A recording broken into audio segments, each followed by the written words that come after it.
Nós estamos de volta para o último bloco do Canal Livre, que esta noite recebe o professor de climatologia da Universidade Federal de Alagoas, Luiz Carlos Molion.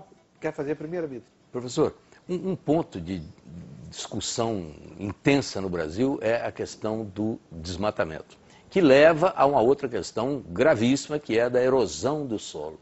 A gente vê, de vez em quando, aí, nessas catástrofes de fim de ano, o que pode acontecer quando há erosão do solo.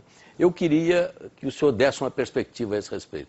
O senhor acha que nós estamos conduzindo mal esse tema, as coisas estão indo para um caminho errado, ou a tragédia não é tão grande no horizonte? Não, é crucial. Você tem toda a razão, Mitre, quando você levanta esse ponto, porque, na minha opinião, o maior impacto que o homem possa ter no clima é o clima local. Então, quando ele desmata, ele muda o clima local. Mas aí não é tão crítico. O maior problema é esse que você mencionou.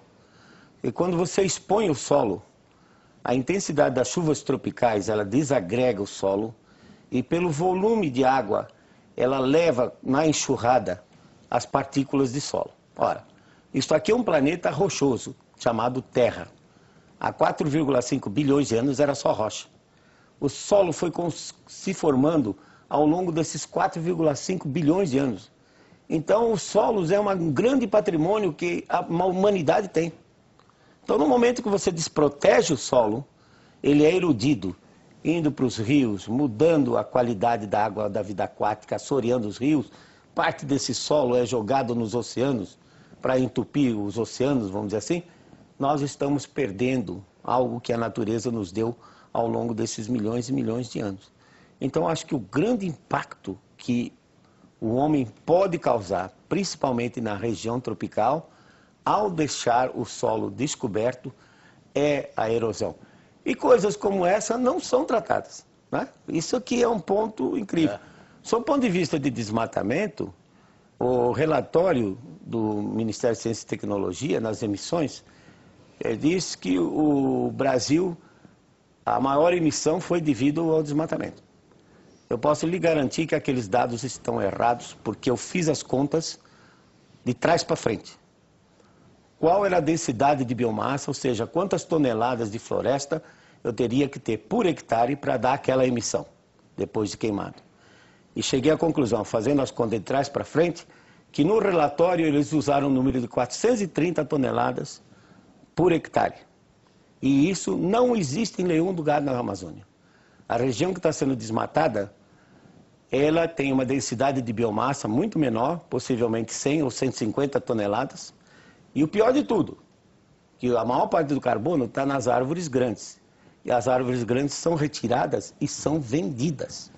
E não são queimadas. O nosso total de emissões parece que não passa de 6 bilhões anuais, uma coisa assim? Milhões. 6 milhões contra 7 bilhões do resto do mundo. Exatamente. Mas esses números estão literalmente inflacionados. Eles estão superestimados. Nós não emitimos tudo isso, não. Porque a maior parte vem das queimadas, do desmatamento, e esses números que são usados para calcular as emissões do desmatamento estão acima do que na realidade existe. Professor, agora, existem mercados que se criaram em torno da aceitação ativa dessa hipótese do aquecimento. Um deles é o mercado de crédito de carbono, que gerou no ano passado 148 bilhões de movimento. Em compensação, o preço da tonelada de carbono baixou aí de uns 40 dólares nos últimos 10 anos para 4 dólares. O que está acontecendo com esse mercado? Acontecendo que as pessoas estão vendo que isso era uma arapuca, né? Quer dizer, então algumas pessoas ganharam muito dinheiro com isso. O anexo da Bolsa de Chicago, que fazia esse tipo de coisa, já parou de funcionar.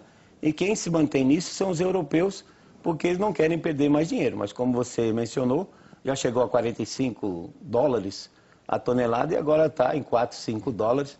E certamente estão vendo que isso aí realmente é uma fraude. Professor, em 92, se não me engano, o senhor quebrou o pau com alguns cientistas lá no Rio? Na conferência. Na Rio 92. Exatamente. O senhor ficou meio isolado lá, que o senhor brigou com todo mundo. Bastante. Exato. Fiquei 4 anos. Depois esqueceram o senhor, agora, por exemplo, na Rio +20, o senhor não vai participar de nada? Não, porque agora já sabem, né? Antigamente não tinha tanta... Antigamente não tinha tanta as telecomunicações, né, a televisão não era tão, principalmente a internet, em 92. Mal nós tínhamos um fax que funcionava em 92. Então, naquela época foi uma surpresa eu dizer que a teoria da destruição da camada de ozônio pelos clorofluorocarbonos estava errada. Mas, no entanto, o cara que inventou a teoria virou Prêmio Nobel de Química 3 anos depois, em 95. Quer dizer que o senhor perdeu a discussão, né? Perdi a discussão, ele virou... Mas ganhei, porque agora, em 2008, o laboratório Jet Propulsion Laboratório da NASA mostrou que aquela reação que ganhou o Prêmio Nobel não pode acontecer. Ou seja, o CFC não destrói o ozônio. Agora, como todo mundo já sabe quem eu sou, não sou convidado para Rio +20. Né? Bom, Teres, só que, professor, eu preciso de uma resposta rápida.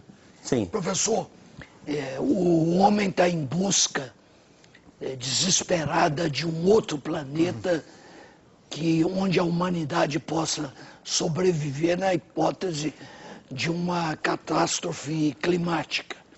Será que ele não está abandonando uma área milagrosa de possibilidade de vida, que são os oceanos, para procurar condições habitáveis em outro planeta? Exatamente, Teres, você tem toda a razão. Nós conhecemos mais sobre a superfície de Marte do que o fundo dos nossos oceanos. E os oceanos vão ser, na realidade, o grande, vamos dizer assim, futuro da humanidade em termos de tudo, inclusive alimentação. Então, nós deveríamos focalizar mais as nossas pesquisas nos oceanos a partir de agora, para que a gente possa ter uma, não sustentabilidade, mas que a população possa atingir um número adequado que possa sobreviver nesse planeta. Professor, infelizmente acabou o nosso tempo. O senhor vai ficar sem as suas considerações finais, a gente faz uma próxima vez, tá bom? Faremos o próximo Canal Livre. Isso. O Canal Livre de hoje fica por aqui. A gente agradece a presença do professor Luiz Carlos Molion. E a você que nos assistiu também, muito obrigado e até a próxima semana. Tchau.